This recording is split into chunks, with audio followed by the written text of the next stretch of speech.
Bangladesh Austria সমিতি গত ১৬ December বাংলাদেশের মহান বিজয়ের ৪০তম বর্ষপূর্তি উপলক্ষে এক আলোচনা সভা ও সাংস্কৃতিক অনুষ্ঠানের আয়োজন করে।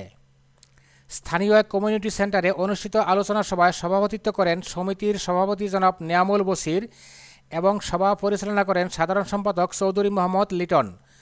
অনুষ্ঠানে প্রধান অতিথি হিসেবে উপস্থিত ছিলেন অস্ট্রিয়া পার্লামেন্টের সরকারদলীয় এমপি জনাব স্টিফান মার্কোভিটস। অনুষ্ঠানের প্রথম পর্বে সমিতির সহসভাপতি জনাব রবিন মোহাম্মদ আলী বিজয় দিবসের কেক কাটেন এবং আগত অতিথির মাঝে তা বিতরণ করেন।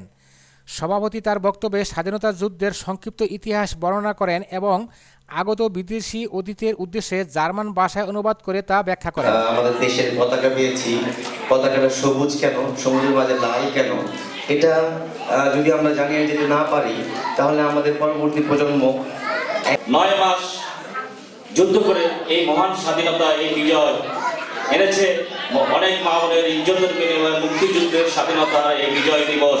40 Jahre ist es her, dass Bangladesch nach vielen, vielen blutigen Toten die Unabhängigkeit und die Freiheit erreicht hat. Mrs Farah কবিরের উপস্থাপনায় সাংস্কৃতিক অনুষ্ঠানে গান পরিবেশন করেন মিসেস জান্নাতুল ফরহাদ এবং স্থানীয় শিল্পীগণ।